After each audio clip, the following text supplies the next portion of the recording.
We offer personal training, speed and agility training, golf simulator, golf fitness, boot camp classes, child care, and even powerlifting. We're open Monday through Friday, 5 a.m. to 10 p.m., and Saturday, 7 a.m. to 7 p.m. We love families, and kids are welcome. At Embrace Fitness, we believe that a family that works out together will stay together and live healthier and happier lives. So embrace the new you. We're located on Airport Boulevard near Cody Road. Try Embrace Fitness Training Center today. Your first visit is on me.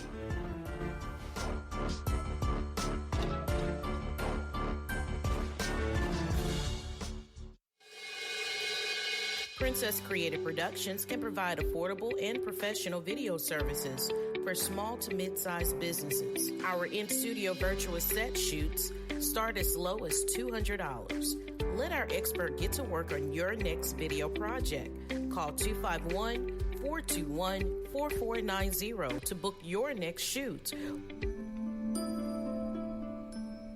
And we're back on the Color Outside the Box podcast with your hostess, Princess Miller, and we're talking about the book, After This, Navigating from Pain to Purpose. And I'm in the studio with Dr. Ruth Pettway.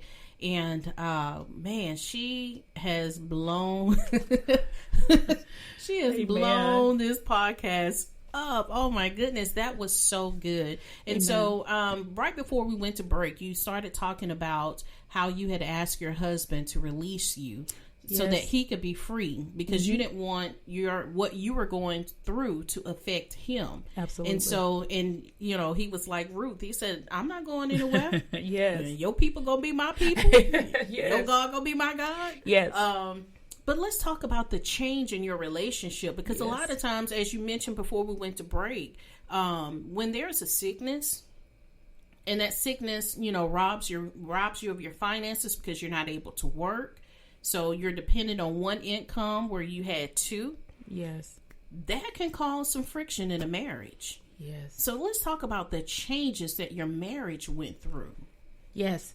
Very good. One thing I tell people, when you're I wouldn't say I'm a type A, but I'm the type person, I was the type person that always liked to be in control. I always was a step ahead. So financially, I had already put up like 6 months salary. I had a pretty good savings because I didn't know what was about to happen. And I'm going to give Dave Ramsey a shout out, because I kind of follow his plan on finances, and I'm still on the first step. But anyway, so I already financially, I was kind of ready. I thought I was ready for it.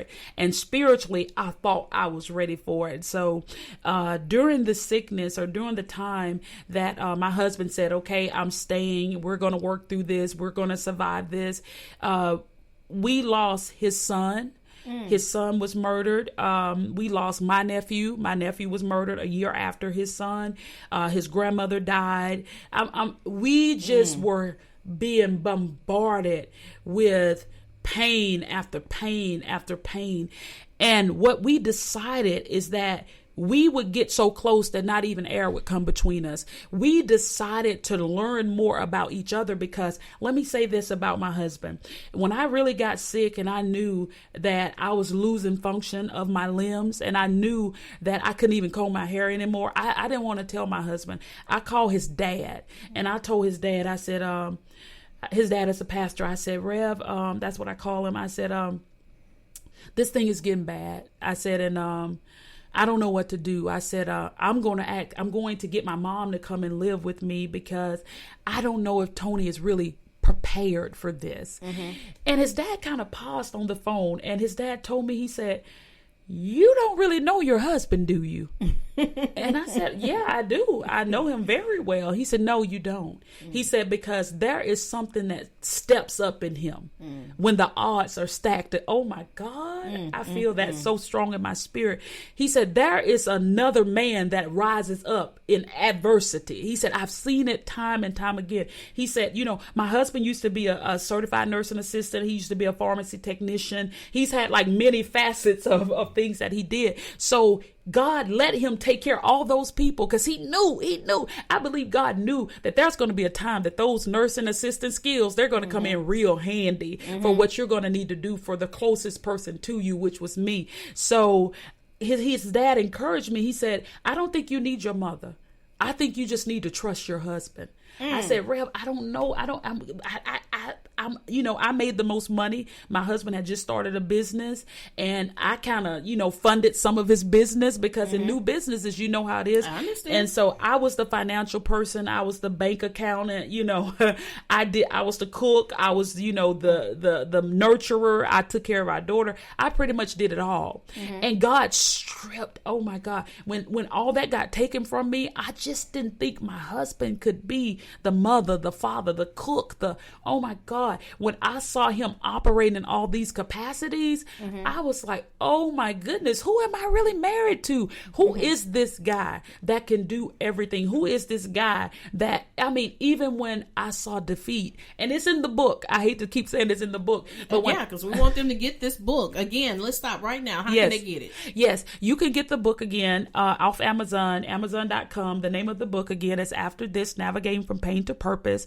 I am the author, Ruth Pettway. You can also go to my Facebook page, After This, Navigating from Pain to Purpose, and you can order the book there directly from me, or you can reach out to me on Facebook, Ruth Pettway, and you can order the book. The book is at a reasonable price, I believe. I think it's $15. It's actually $13.99 on Amazon. And if you have Amazon Prime, it will ship to you free of charge. All right. So let's hop back in because, wow, we've covered a lot. Yes. But there's still some more. So we talked about, how your relationship has changed. Yes. During that time, how let's hop back into, let's explore what you went through. Yes. Because you're not the same woman that you were No. before this took place. No. So talk about how God has birthed a new thing in you. Yes. Thank you for saying that. In the last chapter of the book, I kind of talk about Peter and how Jesus told Peter, he said, Satan has desired to sift you as wheat, but I've prayed for you. And that is where I saw myself. I don't compare myself to Peter, but I saw myself that the enemy was trying to steal from me. But God had prayed, and he didn't pray that I didn't have to go through the sickness. He prayed that my faith would not fail. And that's what I'm trying to get across to the world, to people through this book. Some things you're going to have to go through, but know that in it, the transition, from Peter from Peter the man to Peter the apostle happened through the sifting. You get that? So sometimes the sifting is necessary and mandatory, because I thought that I had it together. I thought I was living the dream. I had a good job. I had a good husband. I had a nice house, everything that we want to accomplish. And the Lord let me know, you have pretty much crowned yourself, And so when there becomes thorns in that crown, oh my goodness. Wow. Can we really handle the thorns? And so this thorn, Princess, taught me how to be humble. I thought I was humble until I really became humble. People all the time, oh, I'm humble. I'm this. No. What really humbles you is when all you have is God. All you have is what he said. All you have. I didn't know if I was going to still have a job. I didn't even know if I was going to be able to walk again. I didn't know. It was so much against me. But I had one thing. I had him. I had him. And I talk about that in the book, how when I was even trying to learn to walk again and I was in a wheelchair, and my therapist would always say, hey, you need to roll that chair forward. Take your hands, because every time I was in my wheelchair, I would go backwards. And she was like, what is it about you that you won't go forward? And I didn't have time, Princess, to explain it to her. But in the book, I say this, and I'm giving you another cheat sheet. I told myself, as you go backwards, you are reversing every plot, every scheme, every plan that the enemy set in motion. And I told her, I got to go backwards because I'm erasing. I'm erasing. I know she thought I was crazy. And you may think, these people listening may think, wow, that's kind of crazy. No, it really was what I needed to do, because the enemy was telling me, look at all the things you've done for God. Look at how many people's lives you have preached to. You have counseled married couples. You laid hands on the sick and they recovered. You've done all these things for God, but look at at you now. You can't even brush your own teeth. You can't comb your hair. Look at you. Look at you. Is this the way God repays you? And I had to pull Job out. Wow. Though he slayed me. Yet will I serve him. Yes. I decided to wait, woman of God, until my change came. And I knew it was coming. I knew. I said, that was a knowing in me. And I believe that knowing birthed out after this, because I know we want God to move everything. If it's hard, move it. If it's unjust, fix it. If it's not benefiting me, then get it out of the way. But there are some things that God wants us to go through, because that's building our strength, our endurance. It's building our faith. It's building, our testimony that we can help other people get through. So because I survived, I think I owe it to somebody to say, this is how I survived, and maybe this will help you come out of what you're in, because all of us will have something that we're facing. All of us will have something that is hard. All of us will have something that's our this. Our this is that thing, that thing, the rape, the molestation, the divorce. We'll always have something that we need to learn how to navigate to. We can't navigate through, rather.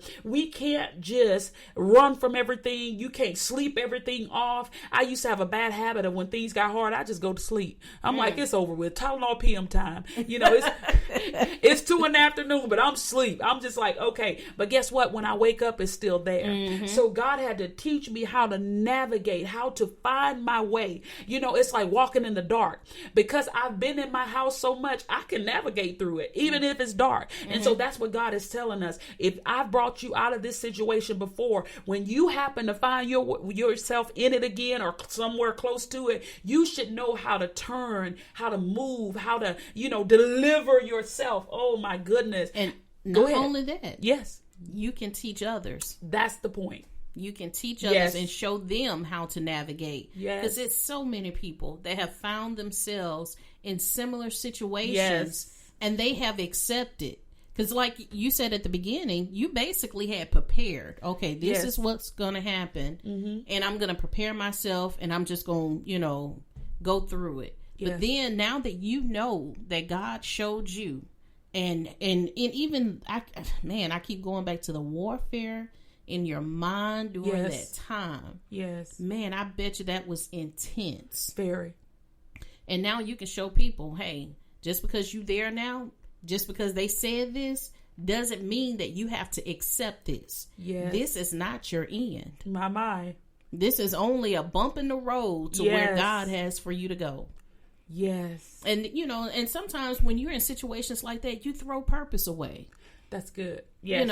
And God is letting you know you got breath in your body. Yes. Your limbs may not be working, but you got breath in your body. That means you have another chance.